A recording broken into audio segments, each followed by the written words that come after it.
Project procurement schedule അഥവാ project procurement tracker schedule. ഒരു പ്രൊജക്റ്റിൽ പലതരത്തിലുള്ള മെറ്റീരിയൽസ് ഉപയോഗിക്കുന്നുണ്ട്. ഈ മെറ്റീരിയൽസ് എല്ലാം ആരാണ് സപ്ലൈ ചെയ്യുന്നതെന്നും എന്നാണ് ആ സപ്ലൈക്കുള്ള ഓർഡർ കൊടുത്തതെന്നും അതിന് അപ്രൂവൽ തന്നത് എഞ്ചിനീയർ എന്നാണ് അപ്രൂവൽ തന്നതെന്നും അങ്ങനെയുള്ള പലതരത്തിലുള്ള ഡാറ്റകൾ ഉണ്ടാവും. ഈ ഡാറ്റകളൊക്കെ മെയിൻറ്റെയിൻ ചെയ്യാനായിട്ട് ഉപയോഗിക്കുന്ന ഒരു ഷീറ്റാണ് പ്രൊജക്ട് പ്രൊക്യൂർമെന്റ് ട്രാക്കർ ഷെഡ്യൂൾ എന്ന് പറയുന്നത്. നമുക്ക് നോക്കാം. സാധാരണ ഒരു പ്രൊജക്ട് പ്രൊക്യൂർമെന്റ് ട്രാക്കർ ഷെഡ്യൂളില് എല്ലാ ഷെഡ്യൂളുകളെയും പോലെ പ്രൊജക്ടിന്റെ പേരും ക്ലയന്റിന്റെ പേര്, കൺസൾട്ടന്റിന്റെ പേര്, അതുപോലെ കോൺട്രാക്ടറുടെ പേര്, അവയൊക്കെ മുകളിൽ ഒരു ഹെഡർ പോലെ രേഖപ്പെടുത്താറുണ്ട്. അതോടൊപ്പം തന്നെ ഒരുപക്ഷെ അവരുടെ ലോഗോയും ഉൾപ്പെടുത്തും. പിന്നെ ഉള്ളത് ഡേറ്റ് ആണ്. നമ്മൾ അപ്ഡേറ്റ് ചെയ്യുന്ന ഡേറ്റ്. ഈ ഒരു ഷെഡ്യൂൾ നമ്മൾ ഇടയ്ക്കിടയ്ക്ക് അപ്ഡേറ്റ് ചെയ്യും. അപ്പോൾ അപ്ഡേറ്റ് ചെയ്യുന്ന ഡേറ്റ്. ഇത്രയും കാര്യങ്ങളാണ് സാധാരണ ഉണ്ടാവുക. അതിന് താഴേക്ക് ഒരു ടേബിൾ ഫോർമാറ്റിൽ മെറ്റീരിയൽസിന്റെയും നേരത്തെ പറഞ്ഞ പലതരത്തിലുള്ള ഡേറ്റകളും എൻ്റർ ചെയ്യുന്നു. അത് എങ്ങനെയാണെന്ന് നോക്കാം.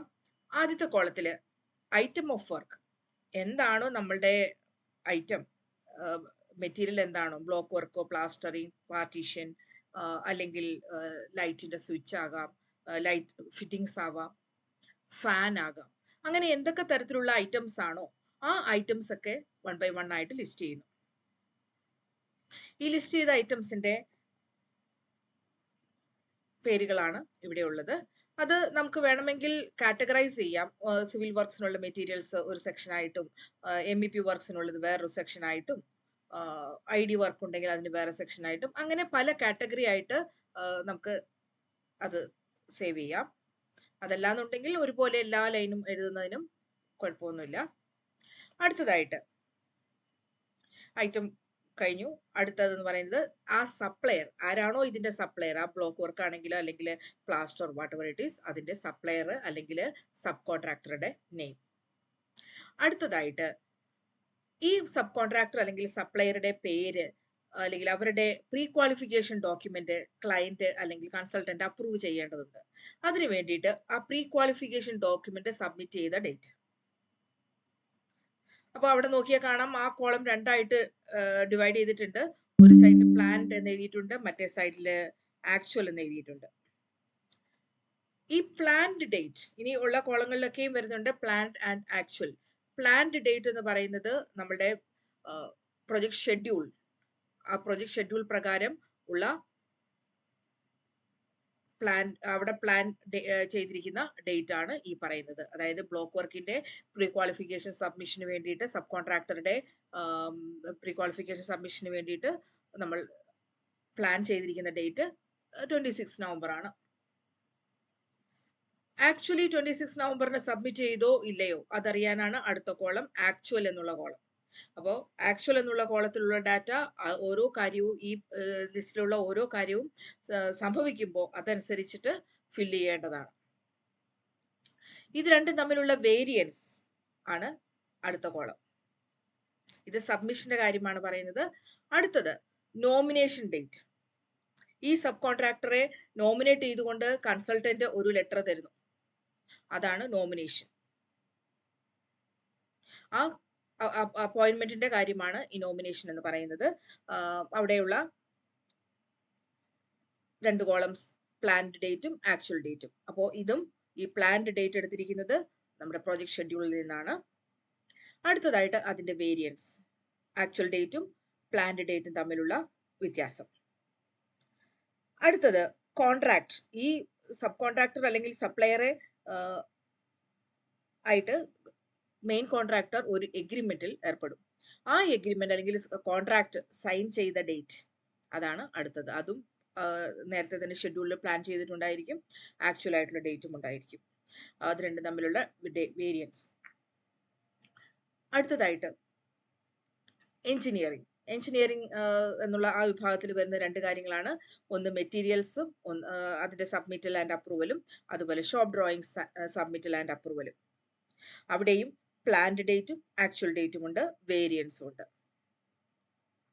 ഇവിടെ വേണമെന്നുണ്ടെങ്കിൽ ഈ സബ്മിറ്റൽ എന്നുള്ള സെക്ഷൻ ഒരു സെറ്റ് ഓഫ് ആ 3 കോളംസ്, അതായത് പ്ലാൻഡ്, ആക്ച്വൽ ആൻഡ് വേരിയൻസ് എന്ന് പറയുന്ന ഒരു സെക്ഷൻ സബ്മിറ്റലിന് കൊടുക്കാം. അതേപോലെ തന്നെ ഒരു സെറ്റ് ഓഫ് 3 കോളംസ് അത് അതിന്റെ അപ്രൂവൽ എന്ന് പറഞ്ഞു വേണമെങ്കിൽ കൊടുക്കാം. അത് ചിലടത്ത് ചെയ്യാറുണ്ട്, ചിലർ ചെയ്യാറില്ല. അങ്ങനെ ചെയ്തു കഴിഞ്ഞാലുള്ള ഗുണം എന്താണെന്ന് വെച്ച് കഴിഞ്ഞാൽ നമ്മൾ ഇന്ന ദിവസം സബ്മിറ്റ് ചെയ്തു, അപ്പോൾ അത് അപ്രൂവ് ചെയ്യാനുള്ള ഡേറ്റും പ്ലാൻ ചെയ്തിട്ടുണ്ടാവും. നമ്മുടെ പ്രൊജക്ട് പ്ലാൻ അല്ലെങ്കിൽ പ്രൊജക്ട് ഷെഡ്യൂൾ ഉണ്ടായിരിക്കും.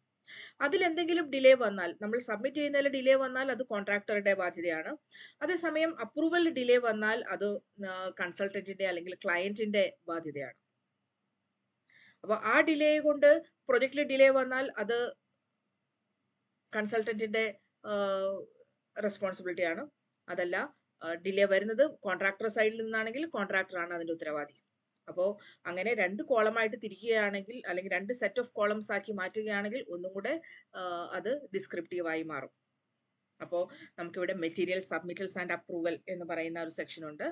അടുത്തത് ഷോപ്പ് ഡ്രോയിങ്. അപ്പോൾ മെറ്റീരിയൽ സബ്മിറ്റൽസ്, അതുപോലെ തന്നെ മെറ്റീരിയൽ സാമ്പിൾസ് ഒക്കെ സബ്മിറ്റ് ചെയ്യുന്ന ഒരു സെക്ഷനാണ് ഈ മെറ്റീരിയൽ സബ്മിറ്റൽ എന്ന് പറയുന്നത്. അടുത്തത് ഷോപ്പ് ഡ്രോയിങ്സ്. ഈ ഐറ്റവുമായിട്ട് ബന്ധപ്പെട്ടുള്ള ഷോപ്പ് ഡ്രോയിങ്സ് സബ്മിറ്റ് ചെയ്യാനുണ്ടെങ്കിൽ അവിടെയും സബ്മിറ്റലും അപ്രൂവലും ഉണ്ട്. വേണമെന്നുണ്ടെങ്കിൽ ഇതുപോലെ തന്നെ ഒരു സെറ്റ് ഓഫ് കോളംസ് അപ്രൂവൽസ് എന്ന് പറഞ്ഞ് മാറ്റിയിട്ട് സബ്മിറ്റൽസിന് മാത്രം ഒരു സെറ്റ് കോളം അപ്രൂവൽസ് എന്ന് ആക്കാം. ഇവിടെയും പ്ലാൻഡ് ആൻഡ് ആക്ച്വൽ ആയിട്ടുള്ള ഡേറ്റുകൾ ഉണ്ട്, അതിന്റെ വേരിയൻസ് കാണിക്കുന്നുണ്ട്. അടുത്ത സെറ്റ് എന്ന് പറയുന്ന പ്രോക്യൂർമെന്റിനുള്ള സമയമാണ്. പ്രോക്യൂർമെന്റിൽ ഒന്ന് നമ്മൾ ഓർഡർ കൊടുക്കുന്നു, വർക്ക് ഓർഡർ ആയിക്കോട്ടെ അല്ലെങ്കിൽ സബ് കോൺട്രാക്ട് ഓർഡർ ആയിക്കോട്ടെ, ആ ഓർഡർ കൊടുക്കുന്ന സമയം. അതല്ലെങ്കിൽ സപ്ലൈ മാത്രമാണെങ്കിൽ LPO ആണ് കൊടുക്കുക.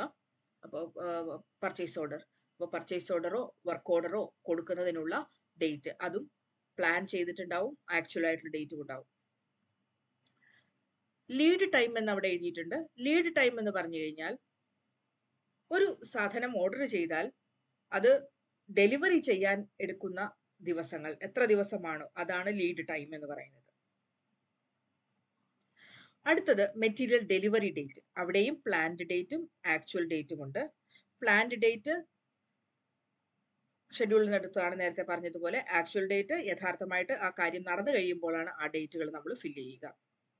അടുത്തത് കൺസ്ട്രക്ഷൻ. അപ്പോൾ പ്രോക്യൂർമെന്റ് കഴിഞ്ഞു, സാധനം ഡെലിവറി ചെയ്തു. കൺസ്ട്രക്ഷൻ സ്റ്റേജിൽ 2 കാര്യങ്ങളാണ്. Required on site. ഈ മെറ്റീരിയൽ ചിലപ്പോൾ ഡെലിവറി ചെയ്തിട്ട് വെയർ ഹൗസിൽ ഇരിക്കുകയാവാം, അത് സൈറ്റിലേക്ക് എന്നാണ് ആവശ്യമുള്ളത് ആ ഡേറ്റ്. അതുപോലെ ആക്ടിവിറ്റി എന്നൊക്കെയാണോ പ്ലാൻ ചെയ്തിരിക്കുന്നത് ആ ഡേറ്റ്, അത് ആക്ച്വലി സംഭവിച്ചോ.